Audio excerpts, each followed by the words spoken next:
Imagine a tiny light glowing in the dark, powered not by batteries or solar panels, but by the very dirt your houseplants grow in. One pot, one plant, and two pieces of carbon fabric buried in wet soil. That's all it takes. Within 2 to 3 weeks, a small LED light begins to glow. Not from a battery, not from a solar panel, not from anything plugged into your wall, but from the earth itself. From a living plant doing what living plants have always done. The light stays on at night. It stays on when clouds block the sun for days. It stays on because the electricity isn't coming from the sky. It's coming from the roots. Researchers at one of the most respected agricultural universities on Earth have proven this works. A Dutch company even used it to light over 300 streetlights. The only reason you haven't been harvesting voltage from your houseplants this entire time is that nobody connected the dots for you until today. By the end of this video, I will show you the exact 5-minute setup that turns any pot into a living battery. But first, you need to understand what has been happening beneath every plant you have ever owned. Because once you see it, you will never look at a pot of soil the same way again. If you have ever looked at a houseplant sitting quietly on your windowsill and assumed it was doing nothing but looking green, you are about to discover something that changes how you think about biology, energy, and what is genuinely possible with a bucket of mud. There is a process happening right now, as you listen to this, in the soil of every potted plant on Earth. A process so fundamental to life that it has been running continuously for hundreds of millions of years. And buried inside that process is a stream of raw electricity that we have been walking over, gardening in, and completely ignoring for the entirety of human civilization. The first scientist to prove that living organisms produce electricity was Michael Crest Potter, a professor at the University of Durham in England. In 1911, over a century ago, he published a paper demonstrating that microbes could generate a measurable electrical current, though the scientific community largely ignored his findings. The technology to effectively capture this phenomenon from living plants was first demonstrated much later, in 2008. It has been validated by peer-reviewed research published in journals that the global scientific community takes very seriously. And it requires no fuel, no moving parts, and no maintenance beyond watering your plant. The plant does all the work.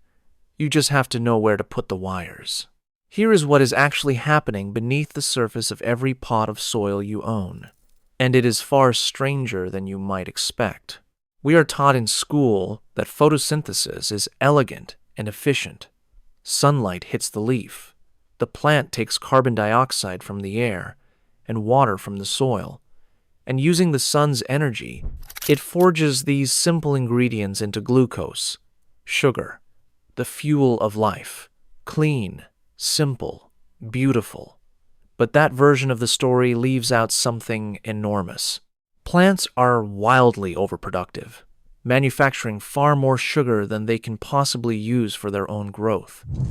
Instead of storing the excess, they pump it directly out through their roots into the surrounding soil.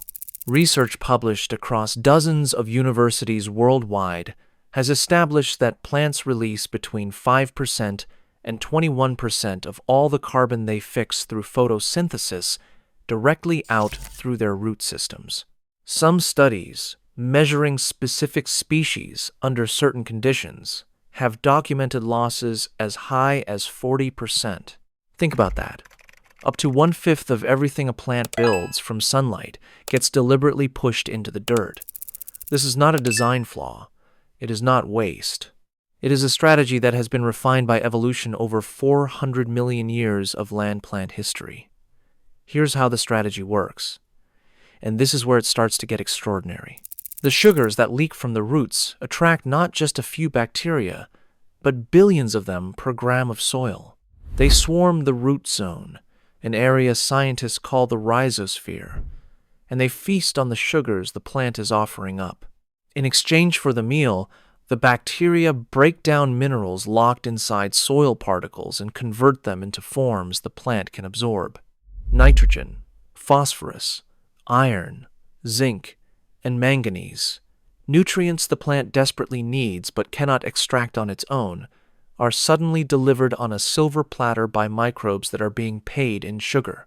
This is a biological marketplace, a symbiotic economy, and it has been operating beneath every meadow, every forest, every wheat field, and every garden bed on this planet for longer than any human structure has existed. But here is the part that matters for what we are building today, and this is the detail that the energy world has been remarkably slow to acknowledge. When those bacteria digest the plant's sugars, the chemical reaction does not just produce nutrients for the plant. It releases protons and electrons, loose electrons, raw electrical charge. In normal soil, those electrons are immediately snatched up by oxygen molecules or other chemical compounds lurking nearby. The energy dissipates as low-grade heat into the surrounding earth. It vanishes, gone, irrecoverable. Every potted plant you've ever owned has been leaking electricity into its soil for its entire life. Every lawn on your street is doing the same thing right now. Every rice paddy in Southeast Asia, every cattail marsh in the American Midwest, every mangrove coast in the tropics, all are hemorrhaging electrons that nobody is collecting. This leak is real, continuous, and global. And in 2008, a team of environmental engineers at Wageningen University in the Netherlands figured out how to intercept it. The technology is called a plant microbial fuel cell. The name sounds complex, but the principle borders on elegant. You create two distinct zones inside a container of wet soil, an oxygen-free zone at the bottom and an oxygen-rich zone near the top. You bury a piece of electrically conductive carbon material in that bottom zone. That is your anode, your negative electrode. The bacteria living down there eat the sugars the plant roots are continuously pumping into the soil. Normally, those bacteria would hand their waste electrons off to oxygen, and the energy would vanish as heat. But you have removed the oxygen from that zone by packing the soil wet and tight. The bacteria are stuck with a full load of electrons and nowhere to dump them, so they look for the next best conductive surface available. They find your carbon electrode. And here is where this crosses the line from interesting chemistry into something that will make you want to send this to someone. The bacteria do not simply sit near the electrode and hope for the best. They physically wire themselves to it. A species called Geobacter sulfur reducens, which is naturally present in most soils on Earth, produces protein filaments called electrically conductive pili, or e-pili. These are nanowires. Actual nanoscale electrical wires grow directly out of the bacterium's body, extend outward, and physically attach to the carbon surface of your electrode. Scientists at the University of Massachusetts first described these structures in 2005 Inches, the journal Nature, one of the most prestigious scientific publications in the world. Since then, scanning tunneling microscopy has confirmed that these bacterial nanowires conduct electrons with a linear ohmic response. That means they behave like actual metallic wire. A bacterium smaller than a human blood cell grows conductive cables out of its own body and plugs itself into your electrode like it is connecting to a power outlet. Once attached, the bacteria multiply. They recruit neighbors. They form a dense living coating on the carbon fibers called a biofilm. This biofilm is the engine of the entire system. Thousands of bacteria, each one wired in, each one dumping electrons onto the anode, each one converting plant sugar into electrical current. The electrons accumulate on the carbon felt. They want to reach the oxygen at the surface, but the soil blocks them. The only escape route is the wire you have connected to the anode. They rush up through the wire, through whatever small device you have connected, and arrive at the cathode, the second electrode sitting near the soil surface. There, they finally meet oxygen, combined with protons from the soil, water, and form a molecule of pure H2O, water. That is the entire cycle. Sunlight hits the leaf. The leaf makes sugar. The roots push sugar into the soil. Bacteria eat the sugar. Electrons flow through your wire. Water forms at the top. No combustion, no degradation, no pollution, no fuel consumed. The plant keeps growing. The bacteria keep reproducing. The sun keeps shining. This is not a battery that runs down. It is a living metabolic engine that sustains itself for as long as the plant is alive. A single pot produces roughly 3 to 0 to 7 volts. I'm going to be direct with you because I think you deserve honesty. That is not going to power your refrigerator. One pot is not going to charge your phone. Anyone who claims otherwise is exaggerating the current state of the technology. But a single pot will register measurable voltage on a multimeter, and a single pot wired to a low-power LED will produce a faint but continuous glow from nothing but a living plant in wet soil. No batteries, no charging, no expiration date. And what one pot does alone, many pots do together. That is the principle the Dutch engineers proved when they went big. In November of 2014, a company called Planty launched a project they called Starry Sky.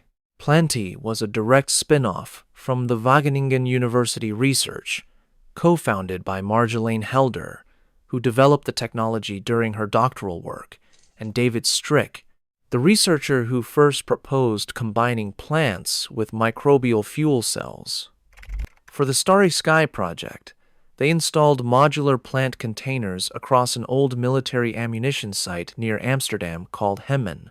Each module contained native aquatic plants growing in soil fitted with carbon electrodes underneath.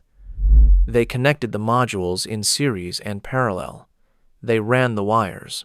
And on a November evening, with a crowd standing in the park looking up, over 300 LED lights came on, powered entirely by living plants and the bacteria feeding on their roots. Not a single solar panel, not a single wind turbine, not a single connection to the electrical grid. The grass was already there. The soil was already there. The bacteria were already there. Planty simply buried the mesh and collected what nature had been giving away for free. A second installation went live near Wageningen. They demonstrated cell phone chargers running on plant power, Wi-Fi hotspots running on plant power. The World Economic Forum named Planty a technology pioneer. A designer named Ermi van Oors took this even further. She created a consumer product called the Living Light, a table lamp powered entirely by a single potted plant. No cable, no battery, no socket. A peace lily in a hand-blown glass vessel with a carbon electrode buried beneath its roots. You touch the leaf, a sensor detects it, and the lamp glows. The electricity comes from the plant's own metabolism. She presented it at TEDx Amsterdam, and the room went dark, and the plant began to glow. She then partnered with the city of Rotterdam to create a 5-meter path through a public park lit entirely by the plants already growing along it. Every lamp powered by the vegetation beside it. A walking trail in a European city illuminated by biology. No power lines, no trenching, no electrical infrastructure whatsoever. Just dirt, roots, bacteria, and carbon mesh. If that image does not make you stop and rethink what a plant actually is, I do not know what will. Now, here is where the numbers start to rearrange how you think about land. Current plant microbial fuel cells generate 4 watts per square meter of plant growth area. That sounds almost negligibly small. But the Wageningen research team calculated the theoretical maximum output at 2 watts per square meter. At that density, a green roof measuring 100 square meters roughly 1,076 square feet, could generate 28 kilowatt hours per square meter per year, enough electricity to power an average household in the Peace, Netherlands. Imagine every flat rooftop in your city planted with sedges and grasses, growing quietly in the rain, and underneath, carbon mesh silently harvesting the electrons the plants are giving away. No visual impact, no noise, no moving parts, no emissions. The building grows a rooftop garden on top and generates electricity underneath. But scale it even further. A doctoral thesis, completed at Wageningen in 2020, specifically investigated plant microbial fuel cells embedded in rice paddy fields. Rice paddies are naturally flooded. The soil at the bottom is already anaerobic. The conditions for a plant microbial fuel cell exist in every rice paddy on Earth without any modification. The research confirmed that paddy-based plant microbial fuel cells generate usable electricity while the rice crop continues to grow normally. A farmer harvests rice and electricity from the same field at the same time, with no reduction in food yield. There are an estimated 160 million hectares of rice paddies worldwide. Even at today's modest power densities, underlying a meaningful fraction of that acreage with carbon mesh electrodes represents an energy source that starts to register in gigawatts, and it requires burning nothing. So why have most people never heard of this? 3 reasons, and understanding them explains not just this technology, but how promising ideas get stranded between the laboratory and your living room. The first reason is power density. 0.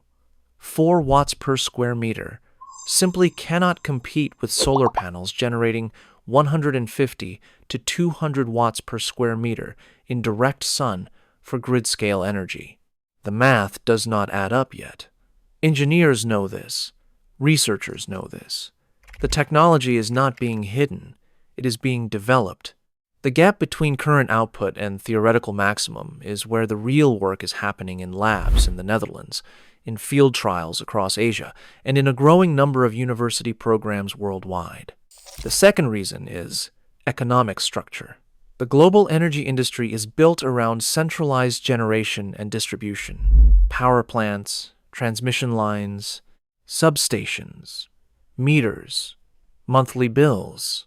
A technology that generates tiny amounts of electricity at the point of use from plants that are already growing with no fuel cost and no moving parts does not fit neatly into that model. Not because it threatens anyone, but because it is genuinely difficult to build a business around a process that happens for free in dirt. There is no fuel to sell. There is no consumable to replace. The bacteria do not require a subscription. They eat sugar and dump electrons regardless of who owns the patent. The third reason, and this one is the most frustrating, is the material gap. The critical component, carbon felt, is an industrial material. It is not sold at your local hardware store. It is not stocked at garden centers. If you walk into any home improvement store and say you want to build a plant battery, you will get a blank stare. The average person who hears about this technology and tries to replicate it with whatever is lying around the house, say 2 copper nails and a potato, builds a crude chemical battery that corrodes, poisons the soil, and dies within days. They conclude the whole concept is a hoax. The failure was not the science. The failure was the materials. And because the correct materials exist outside the normal consumer supply chain, most people never get a fair chance to see it work. Fortunately, those materials are a single online search away, and they cost less than you would spend on a bag of potting soil. So, the research continues in academia. The demonstrations accumulate, and the consumer market waits for someone to package it. You do not have to wait. Here is exactly how to do it. I want you to understand something before I begin. What I'm about to describe will sound too simple. You will think I am leaving steps out. I am not. The reason this works is that the bacteria already exist in your soil. The plant already produces the sugar. The electrochemical reaction is already happening in every pot you own. All you are doing is giving the electrons a path to follow and a reason to flow through your wire instead of vanishing into the dirt. Here is what you need. A non-metal container. Any non-metal waterproof container that holds soil and stays wet. A plastic bucket or a large plastic nursery pot works well. Avoid metal containers because they interfere with the electrochemistry. Drill or punch one small hole near the base for your wire to exit. Seal the hole with silicone or waterproof tape afterward. Carbon felt. Carbon felt is a lightweight, flexible fabric made of pure carbon fibers. It is electrically conductive, biologically inert, and it does not corrode. Its fiber structure gives bacteria an enormous surface area to colonize. One piece is your anode at the bottom, and one is your cathode at the top. You can find carbon felt on most major online retailers. A sheet large enough for this project costs between $8 and $15. Cut 2 pieces roughly the size of your container bottom. Wire. You need 2 lengths of wire that will not corrode in wet soil. Stainless steel wire is easy to find and works well. Titanium wire is ideal for maximum longevity since it is completely inert, but stainless steel will last for years. Do not use copper. Copper corrodes in wet soil, releases toxic ions, and poisons both the bacteria and the plant. It is the reason most backyard experiments fail. The wrong wire kills the biology. Peace lily. Pick a species that loves wet roots. The peace lily, Spathiphyllum, is the best choice for a home setup. It is widely available, tolerates low light, thrives in wet soil, and has an aggressive root system that will colonize the carbon felt rapidly. Umbrella papyrus, Cyperus, alternifolius, is an excellent alternative. Do not attempt this with succulents or cacti. They do not pump enough sugar to fuel the bacterial engine, compost, and soil. Potting soil mixed with a handful of mature compost. The compost introduces diverse microbes that accelerate biofilm formation. Separator. A layer of fine sand or damp peat moss for separation between the anode zone and the cathode zone. Multimeter. A basic digital multimeter to track your voltage, about $10. LED. A low-power red LED. Here is the 5-minute setup. Lay your first piece of carbon felt flat on the container bottom. Weave your first wire through the felt so it makes firm, distributed contact with the fibers. Run the wire out through the bottom hole. This is your anode. Fill the container about 1/3 full with wet soil mixed with compost. Pack it down firmly. Press out air pockets. This layer must become oxygen-free. The wetter and tighter you pack it, the faster the microbes consume the remaining oxygen and create the anaerobic conditions the system needs. Add about 2-5 centimeters of damp sand or peat moss on top. This is your separator. It slows oxygen from diffusing downward to the anode. Place your second piece of carbon felt on top of the sand. Weave your second wire through it. Run this wire up and out of the container. This is your cathode. Fill the remaining space with soil and plant your peace lily or papyrus directly into the top layer. Water thoroughly until the surface glistens. This system must stay consistently wet, not damp. Wet. The water is not just keeping the plant alive. It is the ion transport medium between the anode and the cathode. Without water, the electrochemical circuit breaks. If you go on vacation for a week and the soil dries out, the voltage will drop to near zero. But here is the beautiful thing about a living system. Water it again.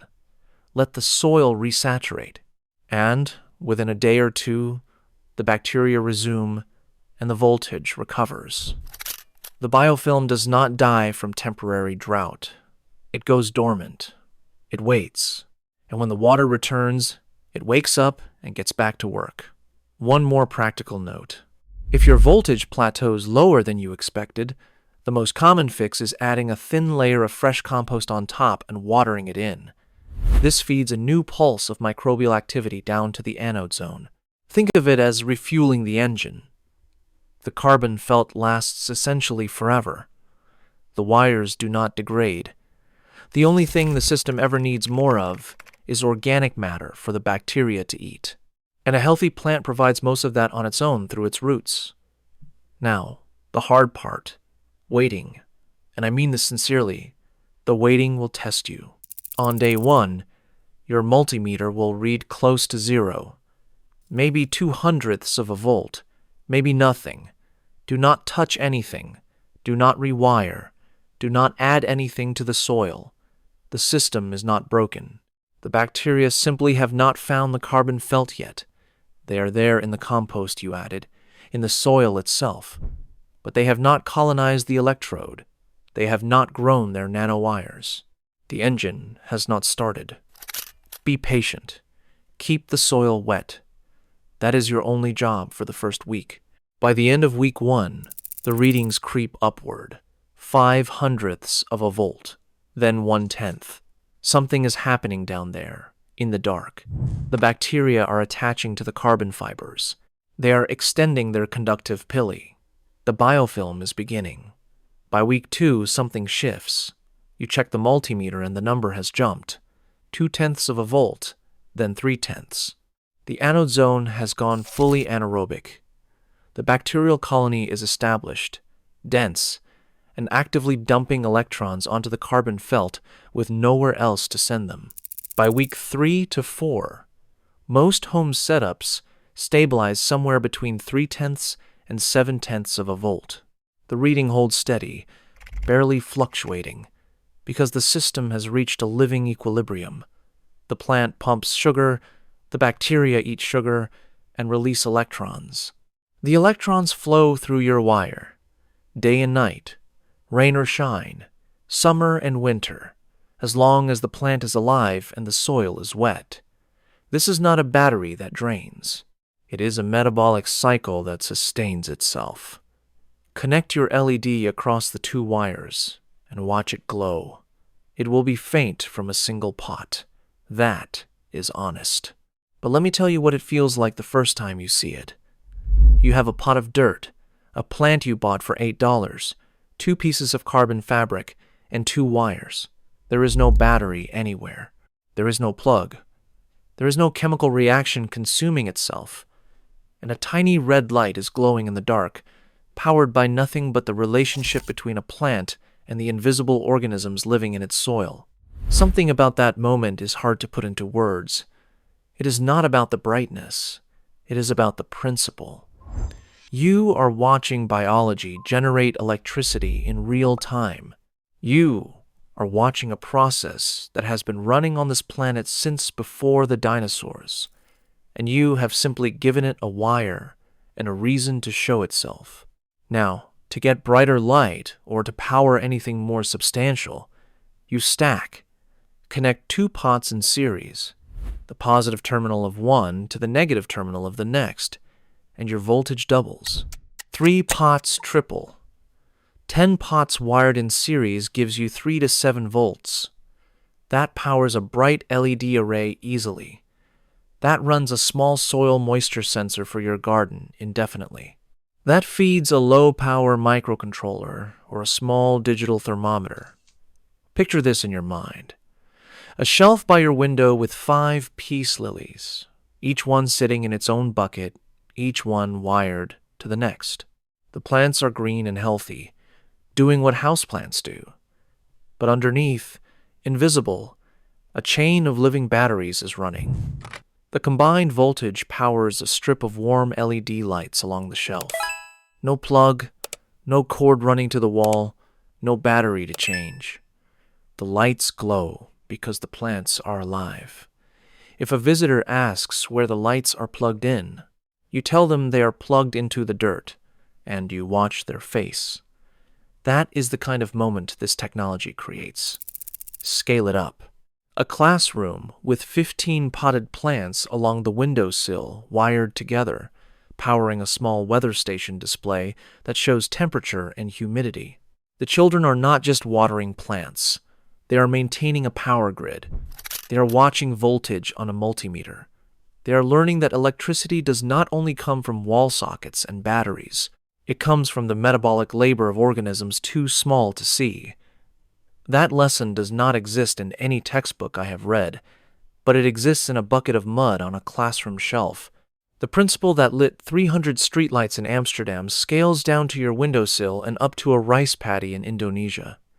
The physics is identical at every level. Now sit with this for a moment. There are an estimated 5 billion households on this planet.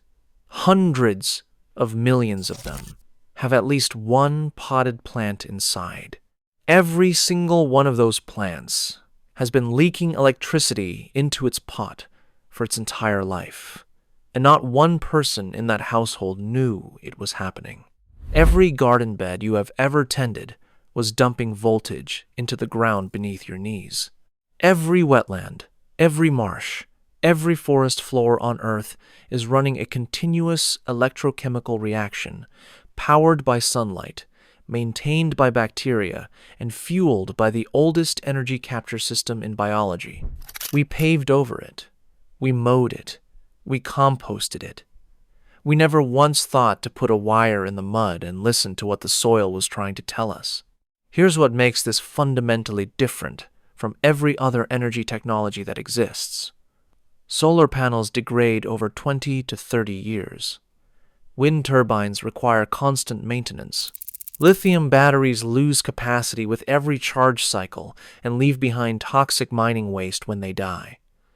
A plant microbial fuel cell does none of those things. The carbon felt does not corrode. The bacteria reproduce themselves endlessly. The plant grows, flowers, and can be repotted when it outgrows its home. The entire system is alive. When something alive falters, it recovers. When a fuel cell loses performance, you add fresh compost, and the bacterial colony rebuilds. When the plant reaches the end of its natural life, you plant a new one, and the cycle restarts. There is no waste stream. The only chemical byproduct is water. And while the system runs, the plant is actively pulling carbon dioxide out of the air to build the sugars that feed the bacteria which generate the electricity. This technology is not net zero. It is carbon negative. It cleans the atmosphere while producing power. I want to leave you with one final image. There are an estimated 390 billion trees on Earth, over 300,000 species of flowering plants. Every single one of them pushes sugars through its roots into the soil. Every single one of them feeds communities of bacteria that release electrons as a metabolic waste product. The total electrochemical energy flowing through the soils of this planet every single day is a number almost too large to comprehend. We are standing on a living battery the size of a continent, and we have been too busy building coal plants to notice. We tap into the tiniest fraction of that energy with a piece of carbon fabric and 2 wires, and we get a glowing light from a pot of mud. That alone should change how you think about what is under your feet. But the researchers at Wageningen are not finished. Their most recent published work confirms that nanomaterial-enhanced electrodes and optimized microbial communities are pushing power densities higher with each passing year. New electrode designs using activated carbon granules and graphene composites are showing efficiency gains that were not possible 5 years ago. The theoretical ceiling of this technology has not been reached. The researchers who built it believe it may not even be close. You do not have to wait for that ceiling. You can build the present version today. 1 pot, 1 plant, 2 pieces of carbon felt, 2 wires, 5 minutes of setup, and the bacteria that have been sitting in your garden soil for millions of years waiting for someone to give them a job. The materials cost less than a dinner for 2. The system runs for years. It asks nothing of you except water and a sunny window. And when someone visits your home and notices that faint red glow in the corner, and they ask what it is, and you tell them it is an LED powered by a potted plant and the bacteria living in its soil, they will not believe you. They will walk over. They will look for the hidden battery. They will check for a cord behind the shelf.